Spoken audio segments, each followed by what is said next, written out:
pensarnos a través del audiovisual. En este contexto de pandemia y virtualidad, nos resulta interesante reflexionar acerca de los contenidos audiovisuales que consumimos. Es por esto que les proponemos pensar juntos qué reflejan de nuestra realidad, cómo construyen sentidos y miradas, y cuál es el impacto real que generan en el imaginario social. Las voces que resuenan en este podcast son de Agustina, Bahía y Candela. Todos los contenidos audiovisuales que se recomendarán a continuación están disponibles en la plataforma de Netflix.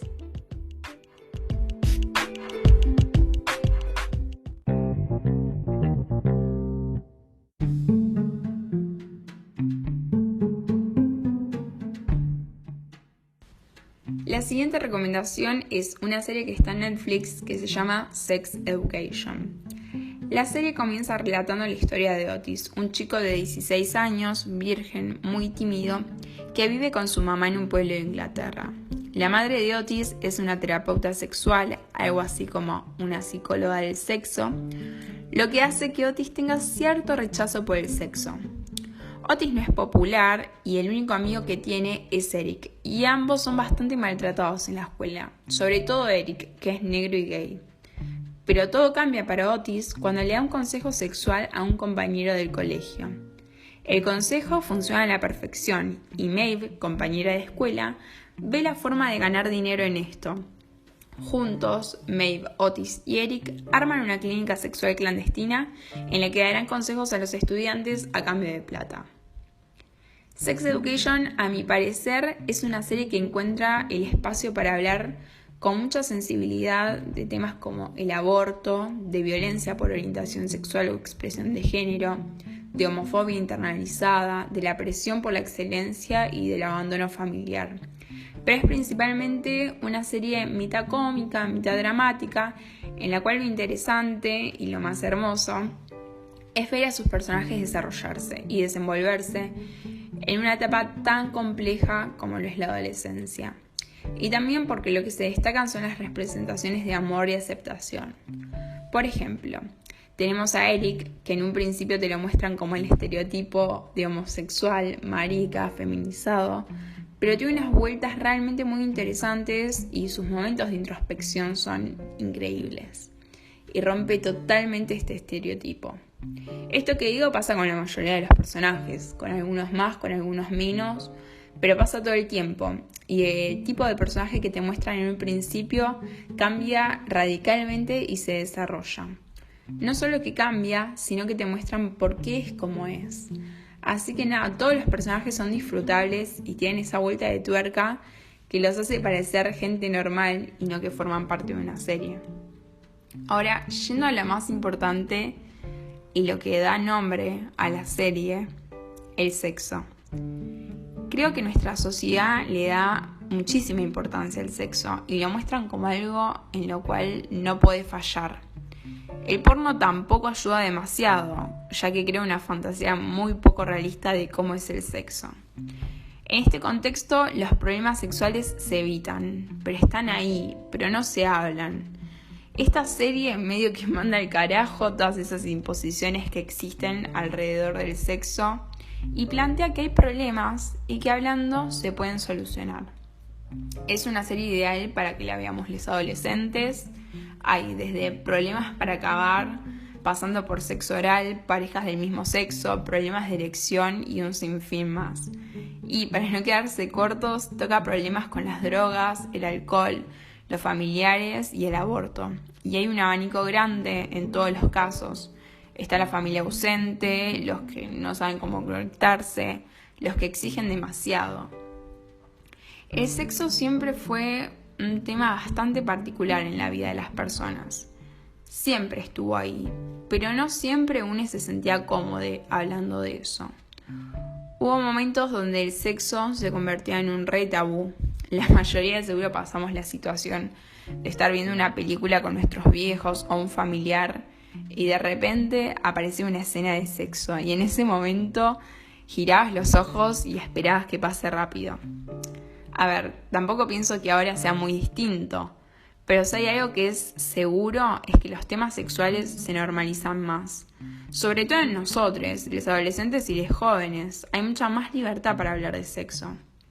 Este avance también se renota en las series y en las películas. De a poco se fue normalizando la sexualidad y la manera de mostrarla. Ya no era un chiste bobo, sino que avanzó al punto de poder construir cosas muy, muy copadas alrededor de esto. Y se me viene a la cabeza la ESI. El poder salir del tabú del sexo es hiper necesario y es saludable. Necesitamos poder hablar, necesitamos acceder a información clara, contar lo que nos pasa. La educación sexual integral es un derecho humano de las niñas y adolescentes que posibilita el acceso a otros derechos fundamentales, como el derecho a la salud, a la información y a los derechos sexuales y reproductivos. La ley 26.150 es la ley que busca incorporar la educación sexual integral en las propuestas educativas, asegurar la transmisión de conocimientos pertinentes, precisos y actualizados, actitudes responsables ante la sexualidad, prevenir los problemas relacionados con la salud y procurar igualdad entre varones y mujeres. La ley establece que es obligatorio enseñar educación sexual integral en los jardines de infantes, escuelas primarias y secundarias del país, sean de gestión estatal o privada. Pero, ¿qué se nos enseña a las niñas y adolescentes? Bueno, en el nivel inicial los contenidos son sobre el cuidado del cuerpo y la salud, el conocimiento de las partes del cuerpo y el uso de vocabulario correcto para nombrarlas. Se adquieren herramientas para identificar y expresar las emociones y habilidades, también para identificar situaciones de potencial riesgo. También nos invita a adquirir habilidades de interacción con el ambiente en el cual nos desenvolvemos. En los otros niveles también se brinda información actualizada sobre el cuidado del cuerpo propio y el de las otras personas. También se enseña a poder pedir ayuda en situaciones de abuso o de acoso, al respeto por la diversidad, a vivir la identidad de género, su expresión y orientación. Los derechos sexuales y reproductivos deben estar libres de violencia y sobre todo libres de discriminación. Las niñas, adolescentes y jóvenes somos sujetos de derechos. Somos agentes activos de la participación en los espacios en los cuales habitamos y en los cuales nos desarrollamos. Y para lograr una niñez libre de violencia, abusos y discriminación, tenemos que respetar que estamos hablando de sujetos de derechos. Nosotros cambiamos la realidad, nosotros construimos la realidad. Así que me parecía muy interesante que traigamos Sex Education para hablar un poco de nuestros derechos y de cómo queremos ejercernos y de poder tener acceso a una salud de calidad.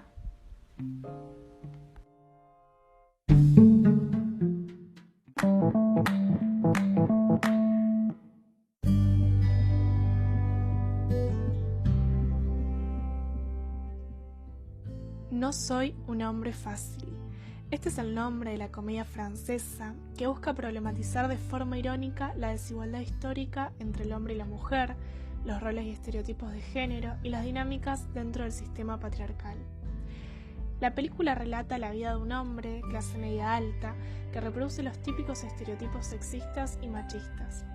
Por ejemplo, en las primeras escenas podemos observar al protagonista sexualizando y tratando como objeto de consumo a las mujeres de su alrededor, desligándose de responsabilidades tanto afectivas como económicas y perpetuando una masculinidad agresiva. Lo interesante de la película comienza cuando la trama da un giro paradigmático a raíz de que el personaje se golpea con un poste de luz mientras caminaba por una de las calles de Francia. Cuando despierta, se da cuenta que está en el mundo del revés, donde se invirtieron los roles socialmente aceptados de género y los hombres viven en carne propia la dominación y opresión por parte del género femenino. Con una impronta muy irónica, la película busca exponer y visibilizar situaciones cotidianas que atravesamos las mujeres en una sociedad machista. Uno de los ejemplos que se puede ver es que en este mundo del revés, los hombres reciben piropos, entre comillas, por parte de mujeres en la vía pública, viven la presión social de depilarse y cumplir con los estereotipos hegemónicos de belleza, tienen la responsabilidad del cuidado de las niñas y el hogar y son subestimados intelectualmente, son sexualizados en los medios de comunicación, entre otras situaciones que responden a una lógica desigual en donde reina la supremacía de un género por sobre otro. En este sentido, nos resulta interesante analizar esta película desde un abordaje crítico, teniendo en cuenta las prácticas que reproducimos, los discursos que muchas veces legitimamos y las formas de naturalizar situaciones que responden a una construcción social basada en machismos que tenemos internalizados. Es por esto que las juventudes y todos aquellos que estén dispuestos a emprender el camino de la deconstrucción debemos construir nuevas masculinidades, abogar por la corresponsabilidad en el cuidado del hogar y de las niñas y reivindicar la lucha por la igualdad de género.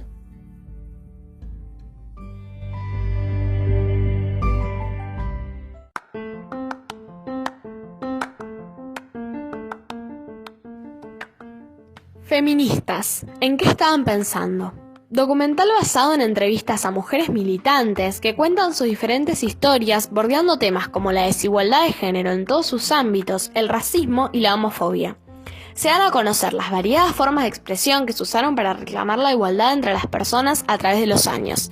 La película muestra diversas fotos de distintas mujeres que formaron parte de la lucha feminista y todo lo que esto representa, incluyendo videos sobre diferentes temáticas culturales relacionadas al arte o a las movilizaciones sociales, mostrando así el avance ideológico y la organización que fue creándose en el feminismo con el paso del tiempo.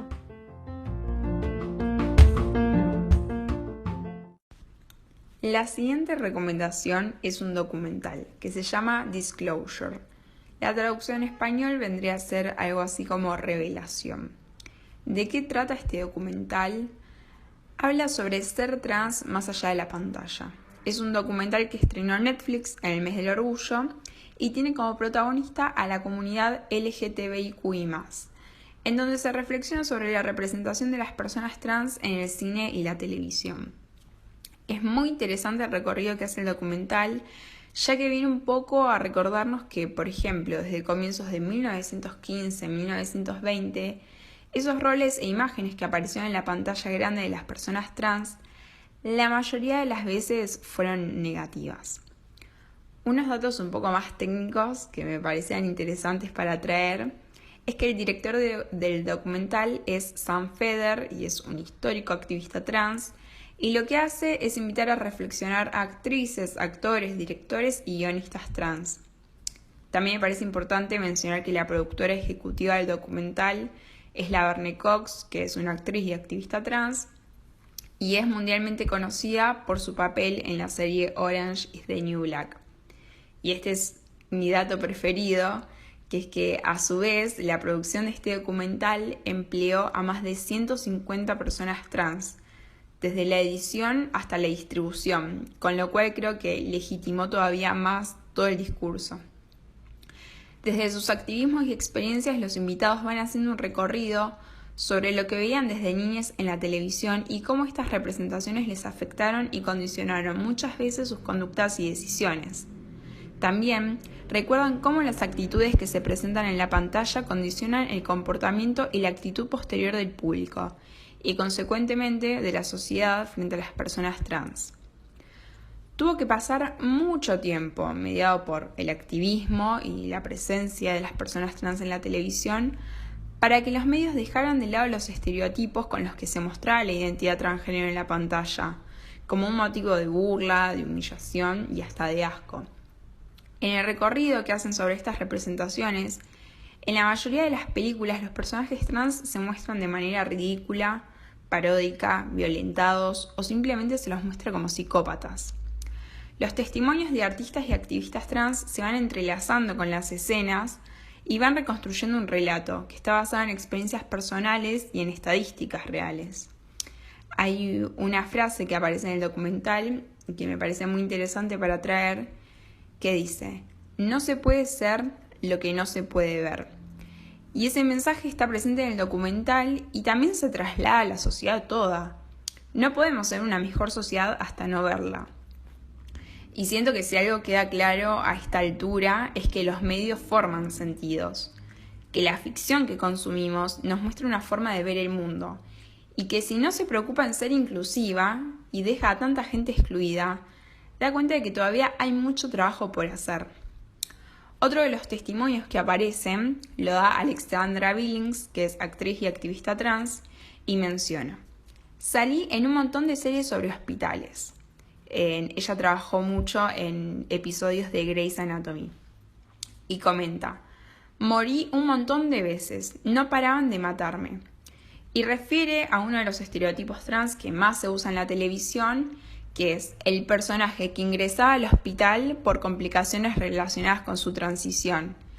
Lo que para la actriz termina generando la sensación de que cambiar de sexo equivale a fallecer, o como mínimo a sufrir lo indecible para que los protagonistas cis de la serie puedan tener los primeros planos dramáticos. Entonces creo que Disclosure busca reflexionar por la representación de las personas transgénero a lo largo de los años en distintas producciones de series y películas norteamericanas. Es interesante la investigación sobre cómo las legendarias historias de Hollywood influyeron profundamente en cómo se siente la sociedad sobre las personas transgénero e incluso cómo se les enseñó a las personas transgénero a sentirse sobre sí mismas. Si bien el documental habla sobre la televisión estadounidense y la industria de Hollywood, en Argentina tampoco estamos muy alejados. Inevitablemente se me viene a la cabeza la imagen de Zulma Lobato. Zulma Lobato es la foto, la historia y la imagen que representa a toda una generación de travestis. Hay una frase que me gusta mucho que la dice la periodista Paula Jiménez. Y dice: Zulma Lobato es la foto de un colectivo entero ridiculizado y consumido, casi de forma irónica, en la cultura mainstream de los 90 y los 2000. Pero a 8 años de la Ley de Identidad de Género, hay cosas que ya no se negocian. La imagen de una persona trans debe dejar de ser consumida de forma grotesca. Y si bien siento que capaz esta aclaración parece innecesaria, no lo es. El uso y abuso en los medios de comunicación y en las redes sociales de las fotos de Zulma dejan bien en claro que hay que poner un freno ante tanto morbo y toda esa violencia mediática para poder cuestionarnos, modificar las cosas y hablar de lo que hay que hablar: el genocidio travesti trans. Las personas trans en nuestro país tienen una expectativa de vida de 35 años. Esto se debe a la discriminación social que viven, sobre todo, y para sorpresa de nadie, las mujeres trans. Zulma Lobato tiene 63 años y su estado de salud habla mucho de cómo llegan quienes llegan a esa edad. Zulma es la cara de una generación de travestis y trans que a fuerza de esperanza y ayuda entre pares se mantiene con vida. Quiero traer un fragmento de una entrevista de Marlene Guayar, histórica activista trans en nuestro país, que me parece sumamente importante. Ella dice: si bien tenemos una ley de identidad de género de avanzada respecto de lo que es derechos humanos y perspectiva de género, la implementación quedó en el camino. Porque para entender y para explicar por qué la expectativa de vida de las compañeras es de 35 años, todavía tenemos que entender que son expulsadas de todas las instituciones, empezando por la institución de la familia, que las expulsa a la calle y deja como único medio sobrevivir de la prostitución. La ley 26.743, la quiero decir con número y todo porque lo vale, es la ley de identidad de género. Fue promulgada en el 2012 y si bien en los papeles resulta funcional porque las personas trans pueden obtener su DNI con su identidad autopercibida, esto no alcanza para cuidar al colectivo de la discriminación y de la violencia social e institucional. Sabiendo que muchas compañeras necesitan ayuda y que la están pasando muy mal en este contexto de pandemia, desde el bachillerato Mocha Celis se creó una red para contener al colectivo travesti trans. Así que para quienes estén escuchando este podcast y quieran colaborar con esta causa, lo pueden hacer entrando a la página de Bachillerato Popular o al Instagram oficial de la Mocha, que es @mochacelis. Y en las historias destacadas van a encontrar todas las indicaciones para las donaciones.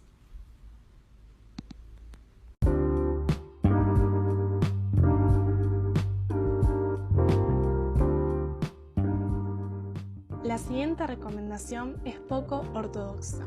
Este es el nombre de la miniserie de Netflix que nos cautivó los primeros meses de cuarentena. En sus 4 capítulos de 45 minutos nos sumerge en el mundo del judaísmo, en su cultura y costumbres, y en la historia de Isti, una joven de 19 años que se crió en una comunidad hasídica ortodoxa de Brooklyn, en Nueva York. A lo largo de los capítulos, la serie refleja el deseo de la libertad y el proceso de autodescubrimiento de la protagonista, y nos muestra cómo atraviesa una lucha interna y externa en su intento por despojarse y desobedecer de todos esos mandatos culturales que le fueron impuestos a lo largo de toda su infancia y adolescencia. Isti, asfixiada por su comunidad, por un matrimonio arreglado y por el mandato de ser madre, decide escaparse a Berlín en busca de nuevas oportunidades y reencontrarse con los sentires y deseos de las juventudes. Es una producción original que logra transmitir mediante escenas representativas la cultura de esta comunidad judía. Como por ejemplo podemos observar las escenas del casamiento y todos sus rituales, el momento en el que rapan completamente el pelo de Isti, ya que dentro de su comunidad el pelo es sinónimo de erotismo y por esta razón deben usar peluca en público.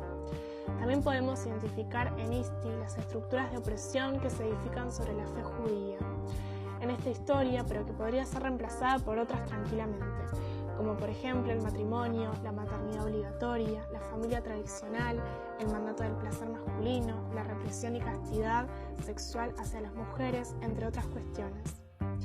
Es una serie que nos resulta muy interesante, ya que nos invita a reflexionar acerca de las realidades de otras mujeres a lo largo y ancho del mundo. Y por otro lado, nos invita a pensar acerca de cuántas son las opresiones que viven esas mujeres en nombre de la cultura, logrando perpetuarse y legitimarse durante generaciones. Si bien esta serie aborda el judaísmo centrado en una comunidad ultraortodoxa, es importante la reflexión entre religión y feminismo para con todas las religiones y civilizaciones, como por ejemplo la religión islámica. Es en este sentido que nos llamó la atención y nos pareció interesante que dentro de los discursos predominantes del feminismo hegemónico, el sujeto político suele verse representado en mujeres blancas y occidentales, dejando por fuera a las mujeres del llamado tercer mundo. Es por eso que abogamos por una crítica constructiva dentro del movimiento feminista. El hecho de poder pensarnos más allá de las fronteras, unir nuestras voces de variados idiomas y luchar juntas por una sociedad más justa e igualitaria, libre de opresiones y de discriminación.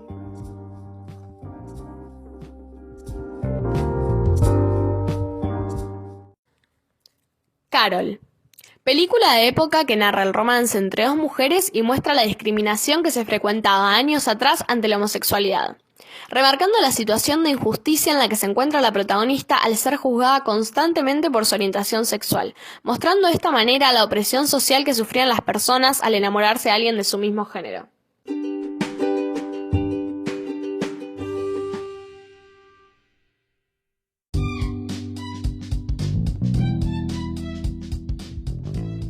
Y bueno, llegamos al final de este episodio. Esperamos que les haya gustado y nuestro objetivo es que sigamos construyendo juntos nuevas formas de conectarnos a través de la distancia. Este podcast lo pensamos con mucha dedicación y responsabilidad en la Comisión de Género de la sede Uniendo Barrios del programa Envío Podés La Matanza. Si te gustó, tenés sugerencias o críticas constructivas, puedes escribirnos y seguirnos a través de nuestras redes sociales. Nos puedes encontrar en Instagram como @envion-podes-uniendo-barrios o como @uniendosalud. Eso fue todo por hoy. Nos escuchamos en el próximo episodio.